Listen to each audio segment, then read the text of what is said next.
Assalamualaikum warahmatullahi wabarakatuh. Alhamdulillahirabbil alamin. Allahumma shalli ala sayyidina Muhammad wa ala ali sayyidina Muhammad. Teman-teman yang dirahmati oleh Allah sekalian, kali ini kita akan terus tetap berkomitmen dan istiqomah kita, yaitu kita akan membahas sirah daripada sirah nabawiyah yang saya akan mulai dengan kisah inspiratif para sahabat Nabi Shallallahu Alaihi Wasallam yang tujuannya bagi kita adalah untuk memotivasi kehidupan kita, yang kemudian juga untuk menjadi dalil dan juga landasan dasar bagaimana kita bersikap dalam kehidupan kita. Sahabat yang satu ini yang akan kita bahas itu tidak asing lagi dalam telinga kita. Mungkin juga nama dari sahabat ini menjadi referensi nama-nama paling baik untuk anak-anak dari orang-orang tua yang baik. Siapa beliau? Beliau adalah Salman Al-Farisi. Di dalam bukunya Dr. Syekh Khalid Muhammad Khalid menuliskan bahwasannya Salman Al-Farisi merupakan sahabat yang dijuluki olehnya yaitu sebagai At-Talib Al-Haq, yaitu pencari kebenaran. Bagaimana ia mencari kebenaran? Lalu apa maksud dari kebenaran tersebut? Maksud dari kebenaran tersebut masih sama sebagaimana ketika Mus'ab bin Umair mencari kebenaran, yaitu datangnya agama yang dituntun oleh seorang nabi yang sangat luar biasa, memiliki sifat terpuji, cerdas dan juga jujur, yaitu Nabi Muhammad SAW. Suatu hari Salman Al-Farisi ini Salman Al-Farisi itu berasal dari Persia sesuai dengan namanya Al-Farisi, yaitu negeri yang penuh dengan kekayaan, dengan kemuliaan, negeri yang penuh dengan kejayaan pada saat itu, yang mana Persia ini merupakan bagian daripada imperium terbesar dari dua imperium yang paling besar pada saat itu, ada Romawi dan juga Persia. Namun di dalam imperium ini, di dalam agama yang dianut oleh imperium ini yaitu Majusi, yang kemudian juga dianut oleh Salman Al-Farisi, beliau tidak betul-betul menerima kebenaran, sebab suatu hari beliau merenung bahwasannya Majusi itu agama yang menyembah api. Lalu bagaimana bisa suatu hari ia selalu bekerja sebagai penjaga api, ketika api padam maka Salman harus menyalakannya lagi, api padam Salman harus menyalakannya lagi, ketika bahan untuk membakar api yang ia sembah hilang dia harus mencarinya. Bagaimana kemudian kok sifat daripada Tuhan yang ia sembah selama ini yaitu api bisa mati begitu saja, kemudian bisa hidup? Harus diusahakan. Bagaimana bisa dianggap sebagai Tuhan kalau sifatnya seperti ini?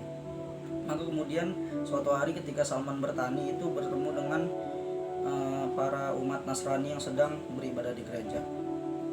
Ketertarikan Salman dengan cara ibadah umat Nasrani akhirnya membawa Salman masuk agama Nasrani, karena memang dalam dalih tersebut Salman sudah tidak percaya lagi dengan penyembahan terhadap api yang tiada kekalnya. Ketika di Nasrani, Salman juga tidak merasa menemukan kebenaran. Dia sering sekali bertanya kepada para pendeta, para uskup-uskup di gereja, kebenaran yang mana yang harus aku ikuti? Selalu daripada pendeta mengusulkan, kamu datang ke pendeta ini, kamu datang saja ke pendeta ini, dia lebih ahli, kamu datang saja ke pendeta ini, dia lebih ahli. Sampai pada suatu hari ia menemui uskup yang sangat taat, dan dia mengatakan bahwasannya, wahai pendeta, aku ingin belajar kebenaran. Saat ini aku di dalam agama ini, aku mengagumi agama ini, akan tetapi aku belum merasa menemukan sebuah kebenaran. Apa kata pendeta? Aku memang menjadi referensi para pendeta di sini. Akan tetapi jika kamu ingin menemui orang sepertiku dan dia lebih baik keilmuannya daripadaku, datanglah ke pendeta yang berada di Mosul. Artinya apa? Selalu tarik ulur. Sudah dari pendeta yang satu ke pendeta yang lebih baik, kebenaran belum ditemukan oleh Salman Al-Farisi.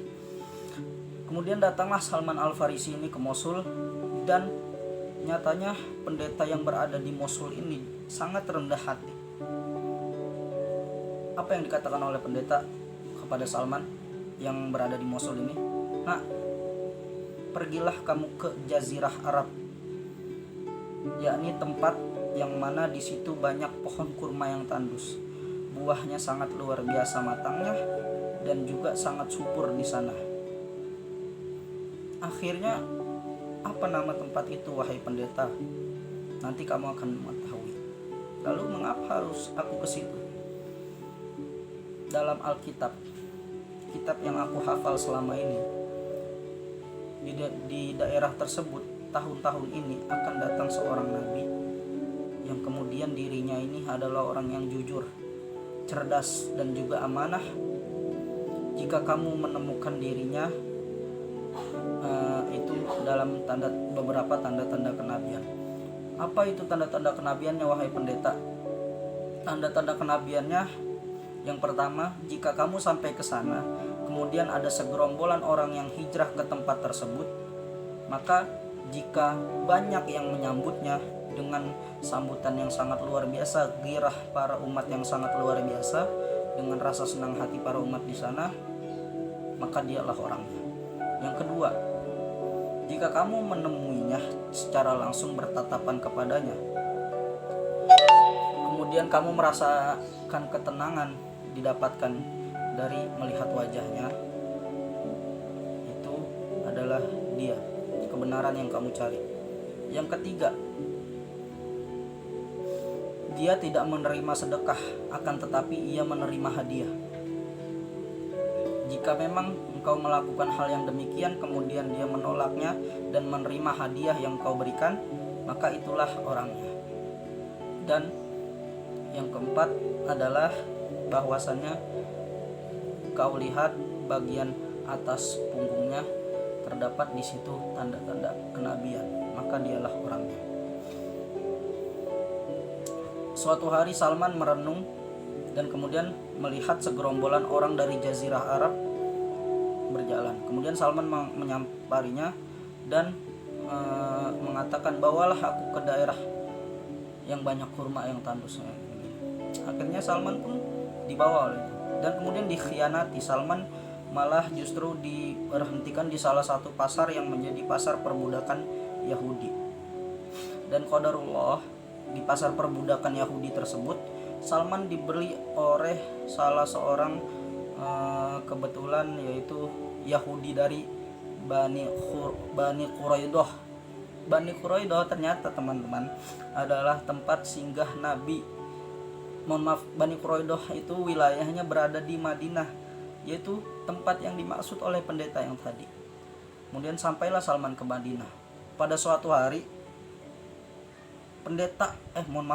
pada suatu hari majikan Salman ini sangat keras.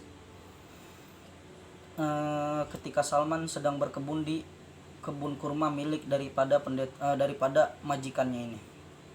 Salman, kerja yang baik ini segala macam, marah dan segala macam. Kemudian pada suatu hari ketika Salman menaiki pohon kurma, Salman melihat ada segerombolan datang dari arah gunung yang disebut dengan Saniyatil Wada. Dulu ada yang namanya Bukit Saniyatil Wada. Makanya para orang-orang Madinah, umat-umat Islam di Madinah menyambut hijrah Nabi dengan Tola'al Badru Alaina min Saniyatil Wada. Itulah yang kemudian menjadi perbincangan oleh Salman. Wahai majikanku, siapa dia? Karena pada saat itu kedatangannya begitu disambut meriah. Disambut meriah dengan lirik Tala'al Badru Alaina. Banyak sekali orang-orang yang menyambut dengan qasidah ini. Kemudian setelah mendekat, Salman menyampari orang ini. Kemudian bertanya, wahai Tuan, engkau terlihat lelah. Ini aku bawakan makanan, maka makanlah sedekah dariku. Kemudian apa yang dilakukan oleh orang ini? Orang ini memberikan makanan yang diberikan oleh Salman kepada para sahabatnya, akan tetapi ia tidak memakannya. Karena apa? Satu ucapan dari Salman. Salman mengucapkan bahwasannya, terimalah ini sebagai sedekah dariku. Salman pun terkejut. Karena apa? Makanan yang diberikan kepadanya justru diberikan kepada para sahabatnya. Dimakan oleh para sahabatnya hingga habis, dan tidak satu cuil pun, segenggam kelingking pun dimakan oleh orang yang satu ini. Ini sudah menjadi tanda yang kedua, yaitu bahwasannya orang ini tidak menerima sedekah.